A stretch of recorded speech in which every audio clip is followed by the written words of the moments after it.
Oke, assalamualaikum warahmatullahi wabarakatuh. Eh, saya akan melanjutkan materi yang terkait dengan statistika bisnis, dan kali ini kita masuk ke dalam deret berkala dan peramalan. Eh, Pada outline-nya sendiri, kita akan membahas terkait dengan analisis tren dengan pendekatan metode eh, linear, kuadratis, dan eksponensial.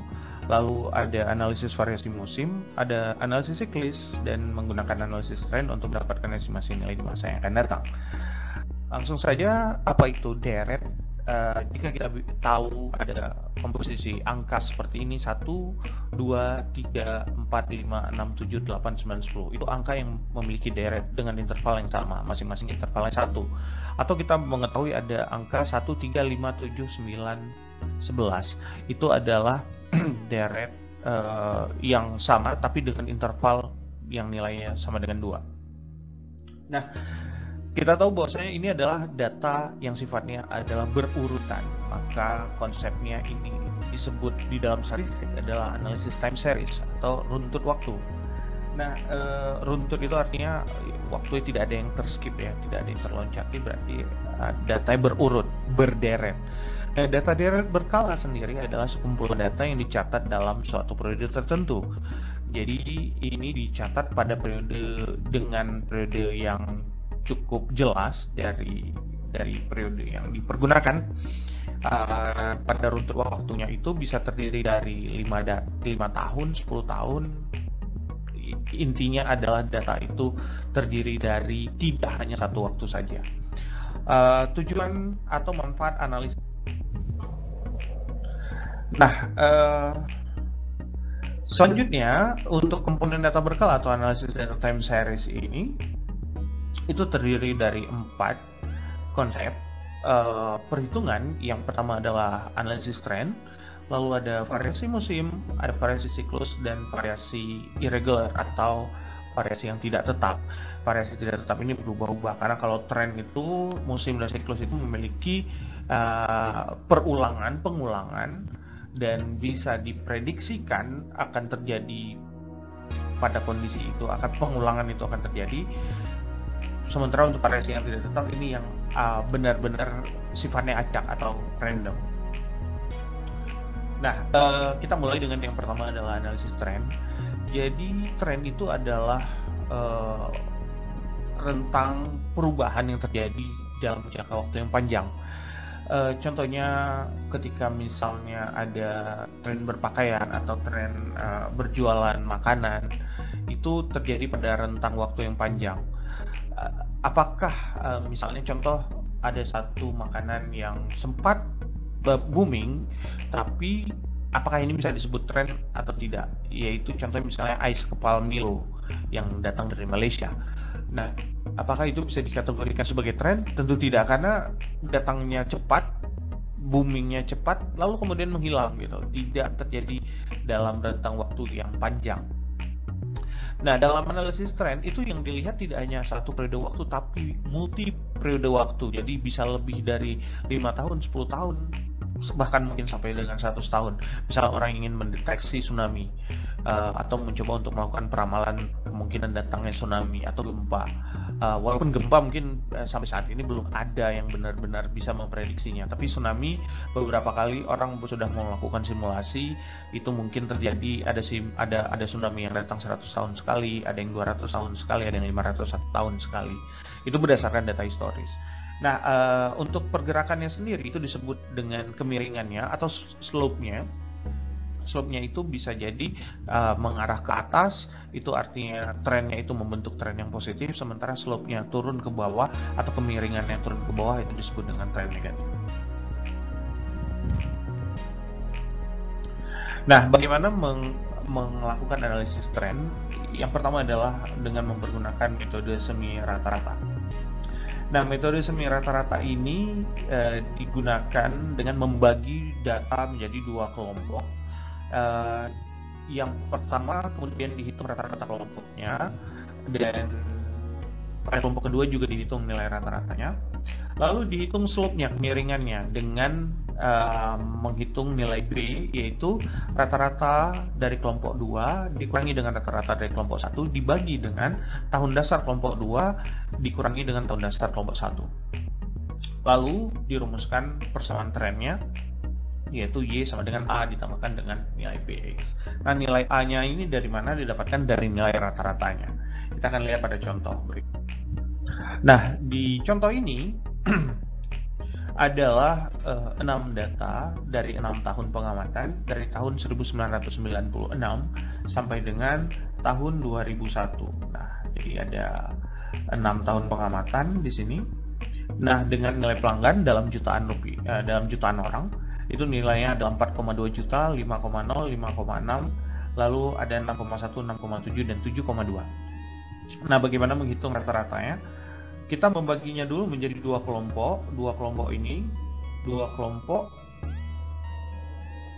yang pertama dengan tahun dasar 1997, lalu yang data yang kedua dengan tahun dasar tahun 2000. Nah, dari sini kita jumlahkan nilainya.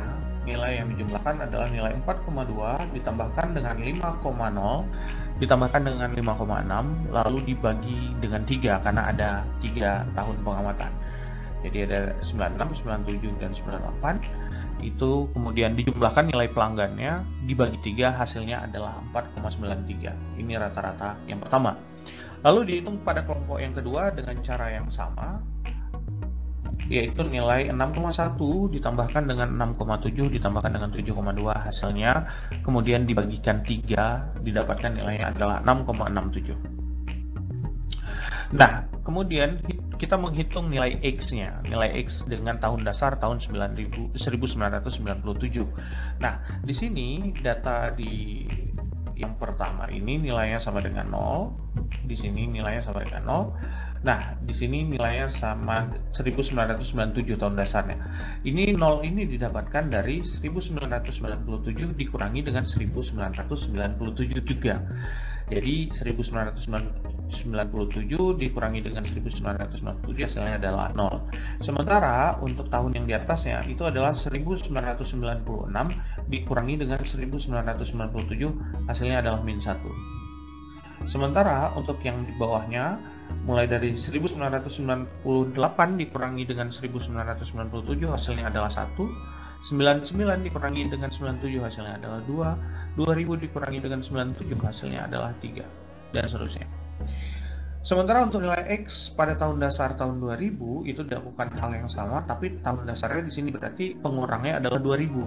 Berarti 2000 dikurangi dengan 2000 hasilnya adalah 0.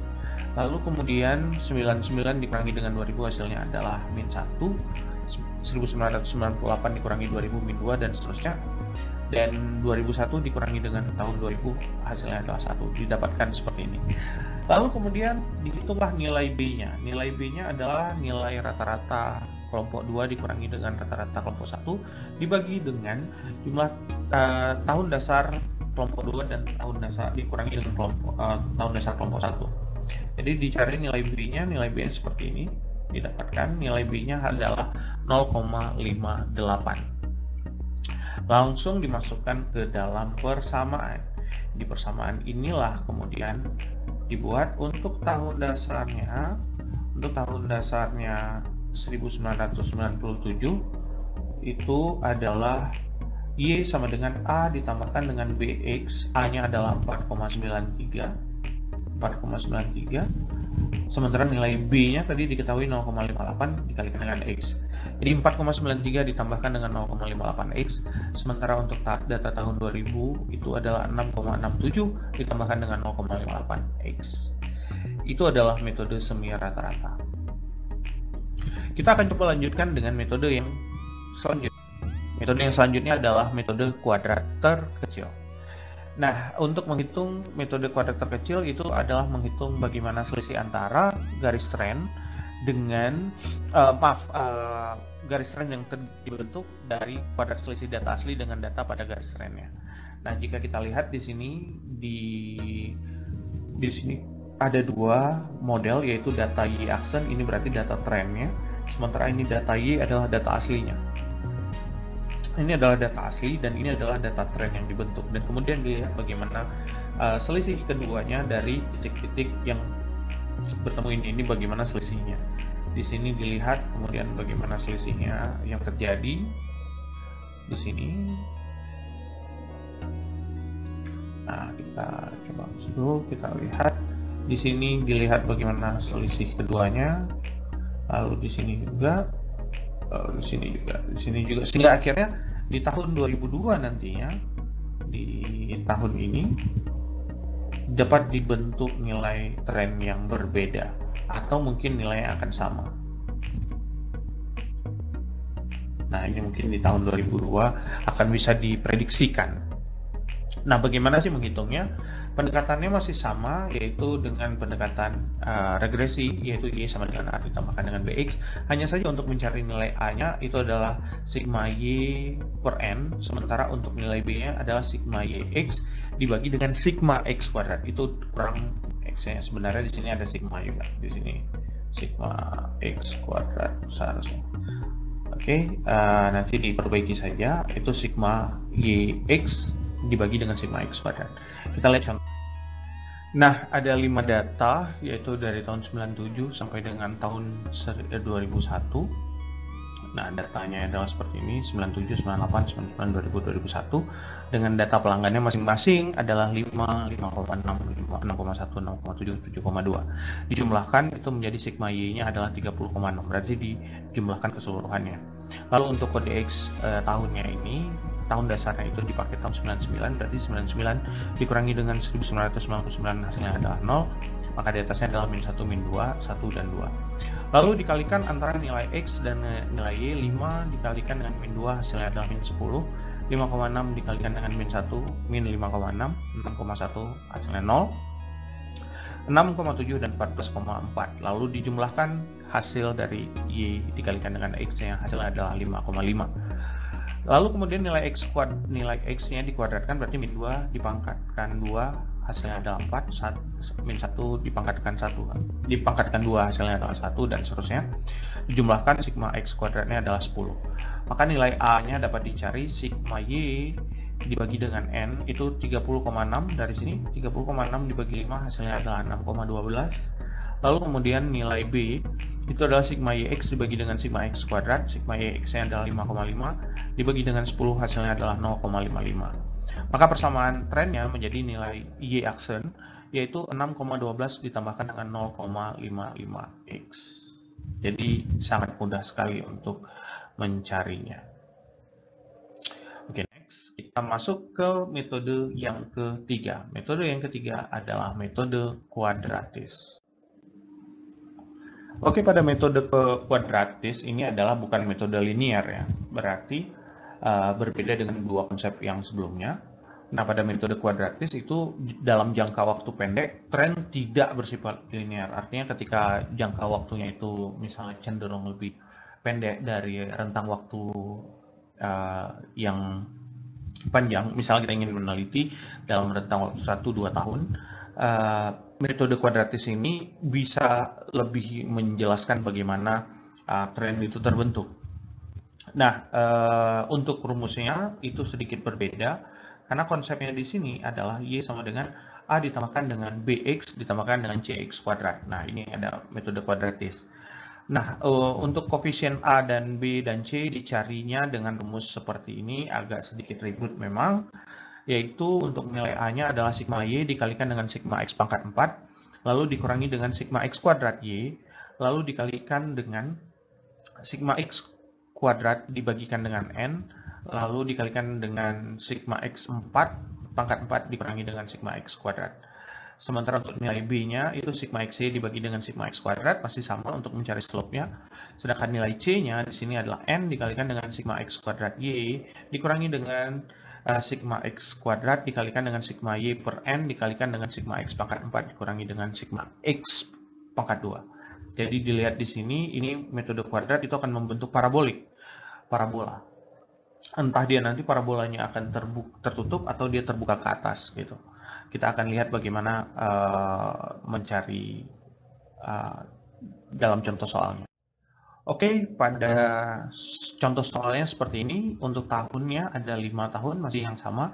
Untuk nilai tahun Y, X, XY, dan X kuadratnya itu didapatkan sama cara mencarinya, tapi kali ini dibutuhkan nilai X kuadrat Y dan nilai X pangkat 4. Nilai X kuadrat Y dengan nilai X pangkat 4. Bagaimana untuk mencari nilai X kuadrat Y? Nilai X kuadrat Y adalah nilai X kuadrat dikalikan dengan nilai Y, berarti 4 dikalikan dengan 5, hasilnya adalah 20. Sementara nilai X pangkat 4 adalah nilai X-nya sendiri dipangkatkan 4. Kalau pangkatnya genap, maka hasilnya semuanya akan positif. Berarti min 2 pangkat 4, berarti jadi 16. Min 1 pangkat 4, hasilnya tetap 1, 0, 0, 1, 1, dan 16 juga. Totalnya dijumlahkan 61,10 untuk sigma X kuadrat Y, sementara untuk sigma X pangkat 4 adalah 34. Langsung saja nilai A-nya dicari, hasilnya adalah 2,68.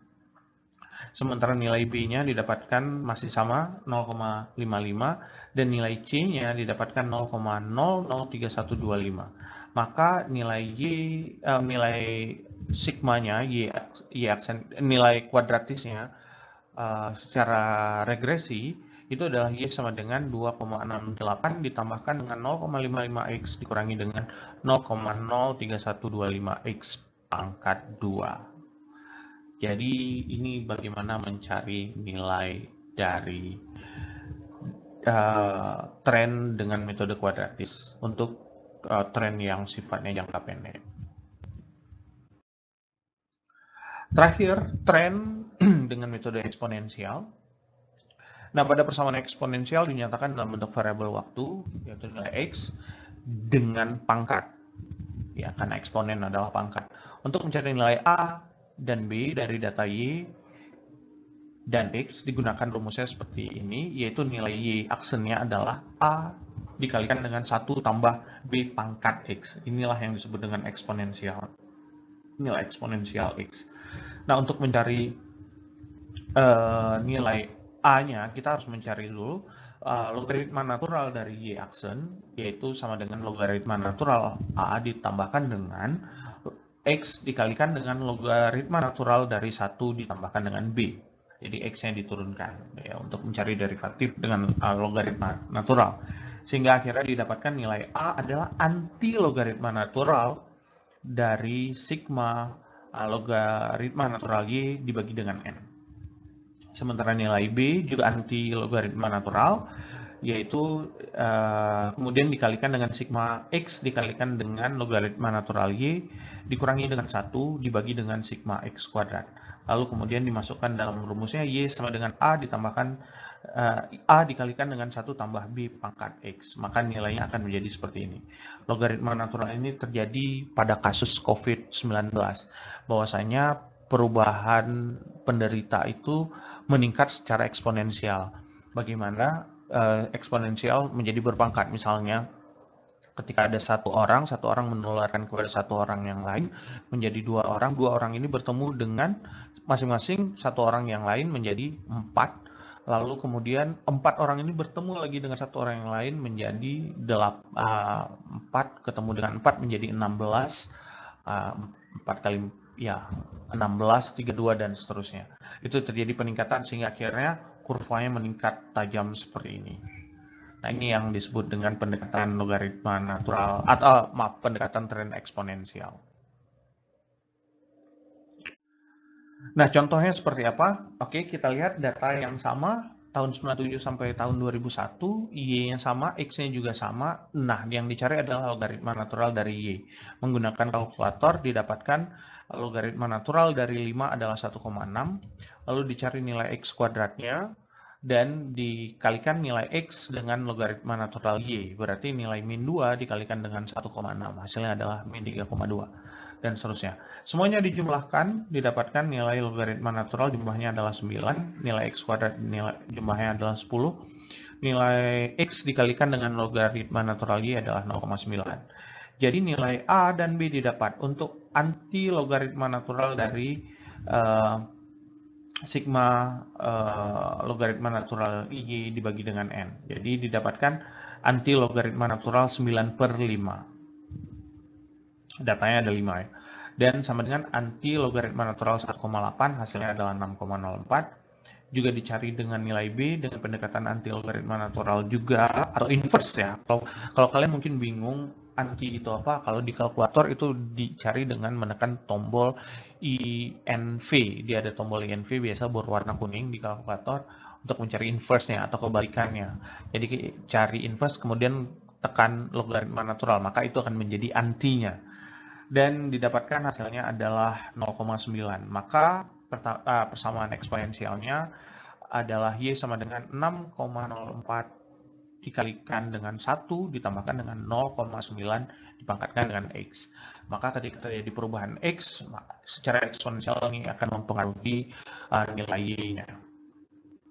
Itulah keempat metode dari analisis tren. Untuk analisis variasi musim akan saya sampaikan di video selanjutnya. Oke, terima kasih. Assalamualaikum warahmatullahi wabarakatuh.